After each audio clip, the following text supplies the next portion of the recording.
Hi. Happy April. This is the Southworth Library Family Read-Along for April 2021. I don't know about you, but springtime, it always makes me long for adventure. Are you getting out and doing anything fun? I hope you are. Well, adventure is what the main character of our book this month is all about.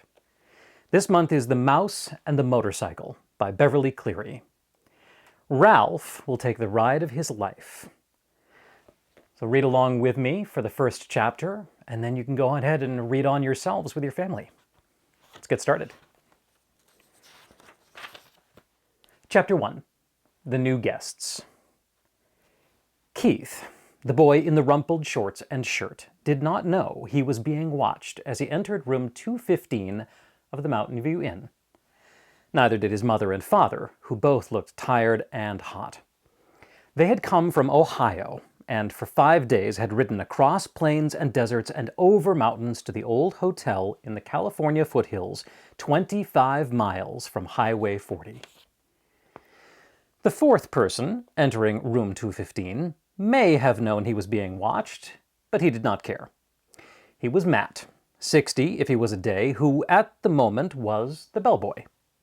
Matt also replaced worn-out light bulbs, renewed washers in leaky faucets, carried trays for people who telephoned room service to order food sent to their rooms, and sometimes prevented children from hitting one another with croquet mallets on the lawn behind the motel. Now, Matt's right shoulder sagged with the weight of one of the bags he was carrying. "Here you are, Mr. Gridley, rooms 215 and 216. He said, setting the smaller of the bags on a luggage rack at the foot of the double bed before he opened a door into the next room. "I expect you and Mrs. Gridley will want room 216. It is a corner room with twin beds and a private bath." He carried the heavy bag into the next room, where he could be heard opening windows. Outside, a chipmunk chattered in a pine tree, and a chickadee whistled, "Phoebe." The boy's mother looked critically around room 215 and whispered, "I think we should drive back to the main highway. There must be a motel with a vacancy sign someplace. We didn't look long enough." "Not another mile," answered the father. "I'm not driving another mile on a California highway on a holiday weekend. Did you see the way that truck almost forced us off the road?" "Dad, did you see those two fellows on motorcycles?" began the boy, and stopped, realizing he should not interrupt an argument. "But this place is so old," protested the boy's mother. "And we have only 3 weeks for our whole trip. We had planned to spend the 4th of July weekend in San Francisco, and we wanted to show Keith as much of the United States as we could." "San Francisco will have to wait, and this is part of the United States. Besides, this used to be a very fashionable hotel," said Mr. Gridley. "People came from miles around." 50 years ago," said Mrs. Gridley. "And they came by horse and buggy." The bellboy returned to room 215. The dining room opens at 6:30, sir. There is ping-pong in the game room, TV in the lobby, and croquet on the back lawn. I'm sure you will be very comfortable." Matt, who had seen guests come and go for many years, knew there were two kinds. Those who thought the hotel was a dreadful old barn of a place, and those who thought it charming and quaint, so quiet and restful. "Of course, we will be comfortable," said Mr. Gridley, dropping some coins into Matt's hands for carrying the bags. "But this big old hotel is positively spooky," Mrs. Gridley made one last protest. "It is probably full of mice." Matt opened the window wide. "Mice? Oh, no, ma'am. The management wouldn't stand for mice." "I wouldn't mind a few mice," the boy said as he looked around the room at the high ceiling, the knotty pine walls, the carpet so threadbare that many of its roses had almost entirely faded, the one chair with the antimacassar on its back, the wash basin and towel racks in the corner of the room. "I like it here," he announced. "A whole room to myself. Usually I just get a cot in the corner of a motel room."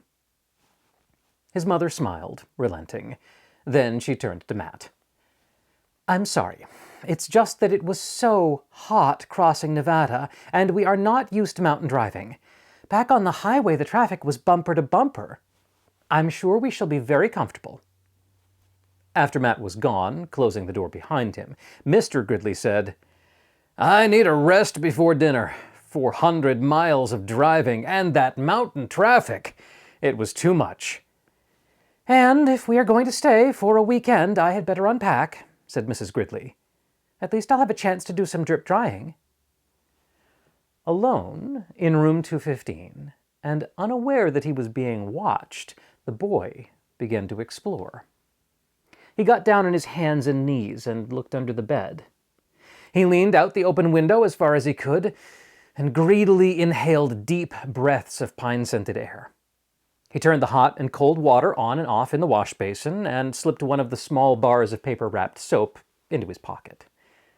Under the window, he discovered a knot-hole in the pine wall down by the floor and, squatting, poked his finger into the hole.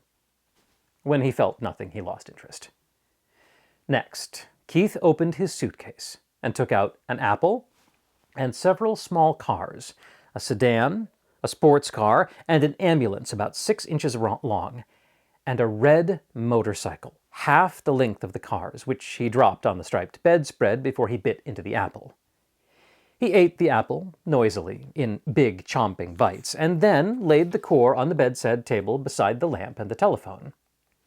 Keith began to play, running his cars up and down the bedspread, pretending that the stripes on the spread were highways, and making noises with his mouth. Vroom, vroom for the sports car, wee, wee for the ambulance, and bup, bup, bup, bup, bup, bup, bup, bup for the motorcycle, up and down the stripes.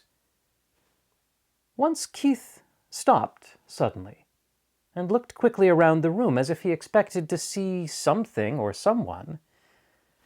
But when he saw nothing, he returned to his cars.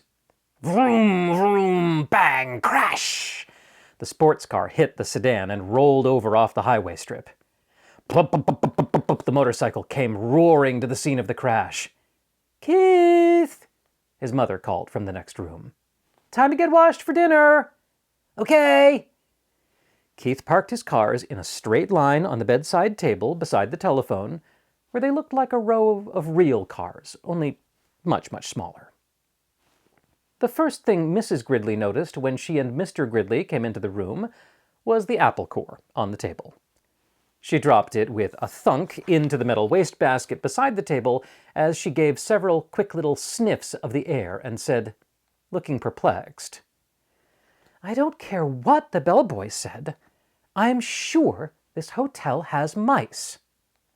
"I hope so," muttered Keith. Chapter 2 is The Motorcycle, but that's for you and your family to read at home. I hope you enjoyed The Mouse and the Motorcycle, and let us know what you thought of it. Come back and see us next month for another book. Have a great spring, and take care. Happy reading.